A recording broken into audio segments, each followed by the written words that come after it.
নমস্কাৰ এই মুহূৰ্তত আহি পৰিছে আজি সন্ধিয়াৰ কেইবাটাও গুৰুত্বপূৰ্ণ খবৰ আৰু এনে ধৰণৰ খবৰসমূহ নিতৌ চাবলৈ চেনেলটো ছাবস্ক্ৰাইব কৰি ভিডিঅ'টোত এটা লাইক কৰি দিব লৈছো সন্ধিয়াৰ প্ৰথমটো ব্ৰেকিং নিউজ।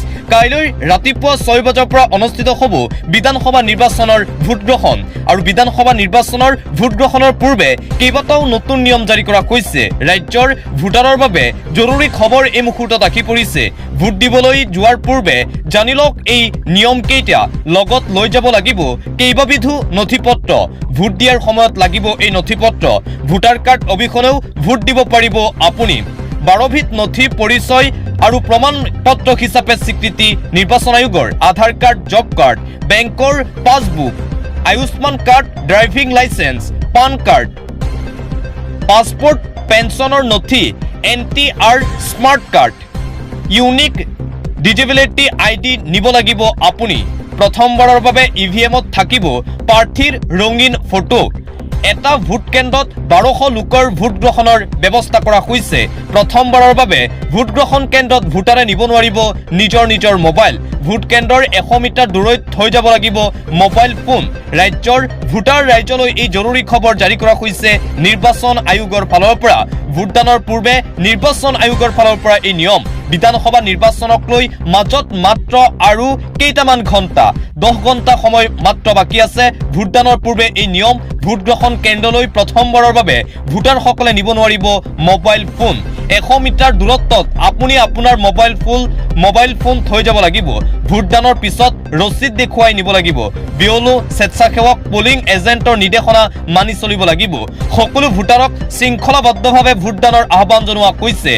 আজি ভোটগ্ৰহণ কেন্দ্ৰলৈ ইতিমধ্যেই ৰাওনা হৈছে অফিচাৰসকল। ভোট কেন্দ্ৰলৈ পলিং প্ৰিচাইডিং বিষয়াসকল ইতিমধ্যেই ৰাওনা হৈছে। ৰাজ্যৰ মুঠ 31,000ৰো অধিক ভোট কেন্দ্ৰত অনুষ্ঠিত হ'ব ভোটগ্ৰহণ। দিবলৈছো এটা ব্ৰেকিং নিউজ। দিছপুৰ বিধানসভা সমষ্টিত ভুৱা প্ৰিচাইডিং বিষয়া। ভুৱা বিষয়াগৰাকীৰ নাম দিলৰাজ সিং।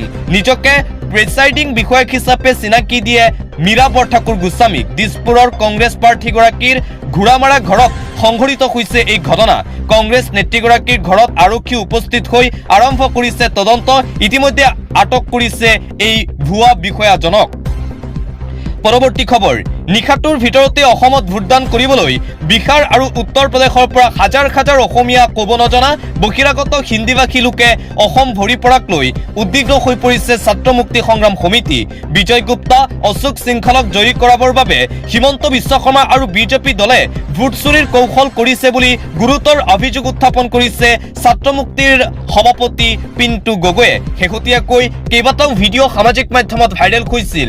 বিহাৰ আৰু অন্যান্য ৰাজ্যৰ পৰা বাছেৰে মানুহ আহি আছে আৰু তাৰ পিছতেই দল সংগঠন এতিয়া খৰ্গহস্ত হৈ পৰিছে। কিহৰ কাৰণে এই মানুহবোৰক অসমলৈ অনা হৈ আছে নিৰ্বাচনৰ পূৰ্বে প্ৰশ্ন উত্থাপন কৰিছে। অন্য এটা খবৰ। পৱন খেৰাক চমনখন দিবলৈকে দিল্লীলৈ অসম আৰক্ষী গ'ল, কিন্তু কুংকি চৌধুৰীয়ে ভিডিঅ' বিকৃত কৰাৰ অভিযোগক লৈ আৰক্ষীত গোচৰ দিয়াৰ পিছতো ব্যৱস্থা নললে। সাধাৰণ মানুহৰ বাবে বেলেগ আইন, মুখ্যমন্ত্ৰী হিমন্ত বিশ্ব শৰ্মাৰ বাবে বেলেগ আইন কিয়? চিত্তৰঞ্জন বসুমতাৰীৰ এই প্ৰশ্ন।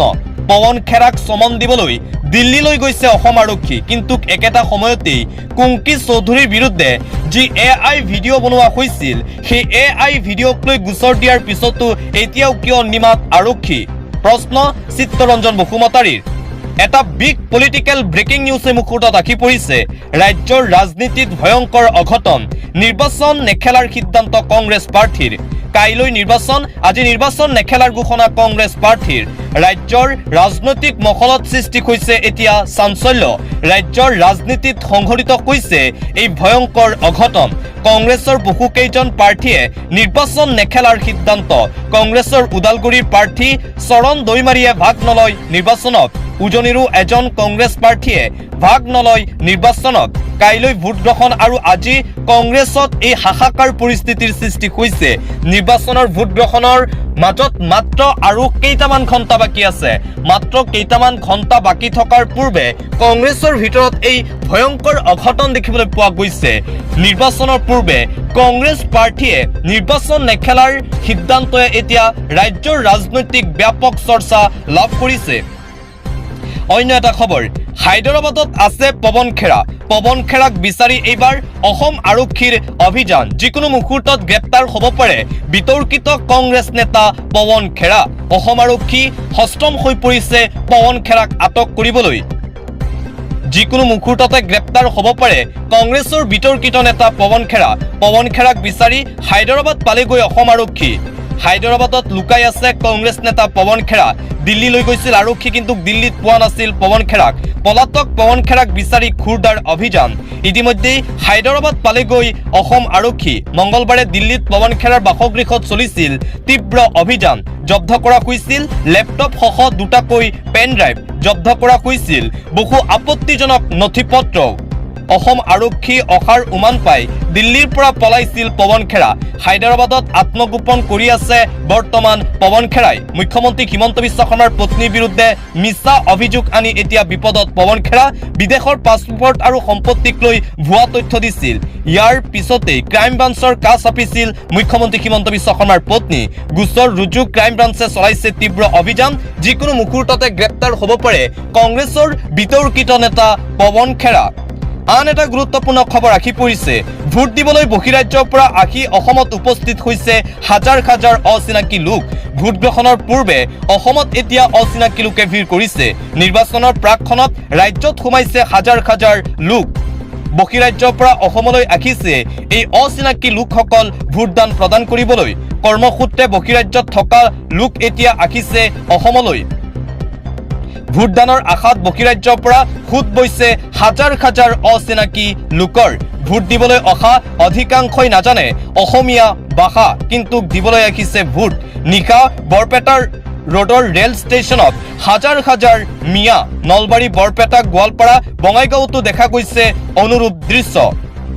নিজকে হাউলি কলগাছিয়া মন্দিয়া চেঙাৰ আদিৰ বুলি চিনাকি দিছে এই লোকসকলে ভোট দিবলৈ বাছে বাছে ৰেল ভৰ্তি হৈ অসমলৈ আহিছে এই অচিনাকি লোক পৰৱৰ্তী খবৰ ভোট গ্ৰহণ কেন্দ্ৰৰ সামগ্ৰী বিতৰণ কেন্দ্ৰত এতিয়া অঘটন সংঘটিত হৈছে ভোট গ্ৰহণ কেন্দ্ৰৰ সামগ্ৰী বিতৰণ কৰাৰ মাজতেই অঘটন ইভিএম লোৱাৰ পাছতেই হঠাৎ বাগৰি পৰে এগৰাকী কৰ্মচাৰী চিজাৰ এটেক অহাৰ সন্দেহ কৰা হৈছে ততাততীয়াকৈ ব্যক্তিগৰাকীক মৰিগাঁও অসামৰিক চিকিৎসালয়লৈ প্ৰেৰণ ঘটনাৰ পাছতেই লগে লগে হুলস্থলীয়া পৰিৱেশৰ সৃষ্টি হয় ভোট কেন্দ্ৰৰ সামগ্ৰী বিতৰণ কৰাৰ মাজতেই এই অঘটন সংঘটিত হৈছে আন এটা অতিকৈ গুৰুত্বপূৰ্ণ খবৰ আহি পৰিছে বাছত বহিবলৈ এতিয়া ঠাই নাই ভোটদান কৰিবলৈ নিজ নিজ সমষ্টিলৈ ৰাওনা হৈছে ভোটাৰ ৰাইজ খানাপাৰা জালুকবাৰীত ভিৰ কৰিছে ভোটাৰ জনতাই বাছত বহিবলৈ এতিয়া সিট নাই হাহাকাৰ পৰিস্থিতিৰ সৃষ্টি হৈছে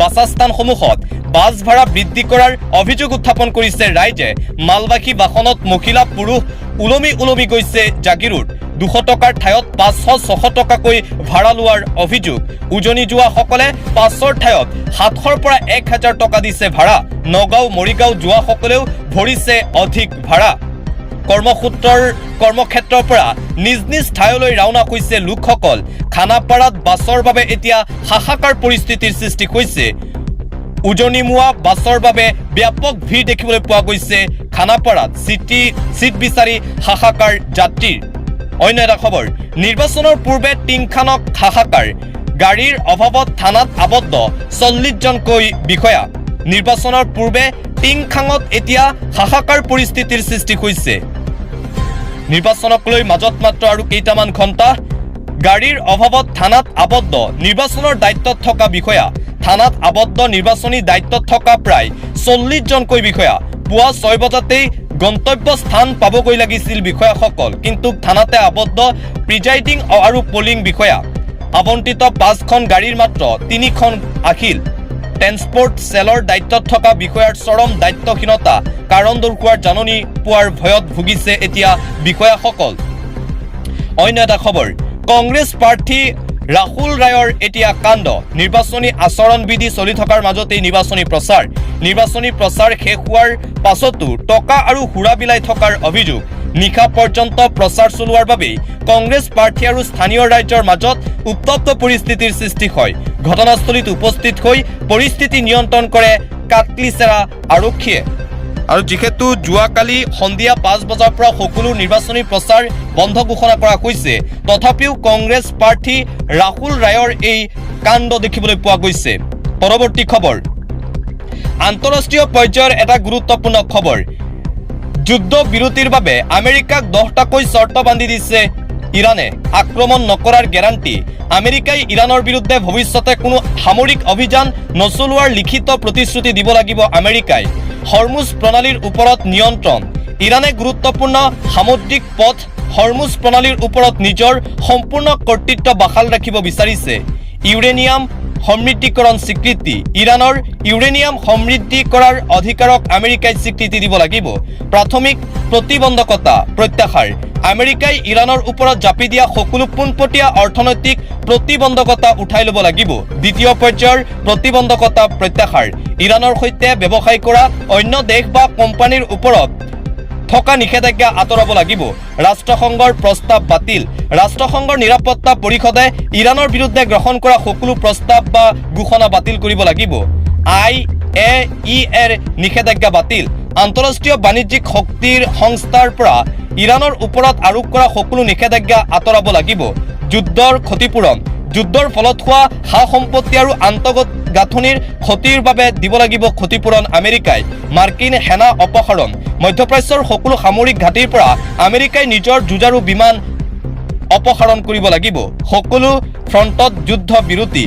ইৰাণৰ মিত্ৰশক্তি যেনে লেবাননৰ হিজবুল্লাহ আদিক লক্ষ্য কৰি চলোৱা অভিযানকে ধৰি সকলো ধৰণৰ সামৰিক সংঘাত স্থায়ীভাৱে বন্ধ কৰিব লাগিব আমেৰিকাই। তেতিয়াহে যুদ্ধ বিৰতি মানি ল'ব ইৰাণে। 10টাকৈ চৰ্ত এইবাৰ আমেৰিকা যুক্তৰাষ্ট্ৰক বান্ধি দিছে ইৰাণে।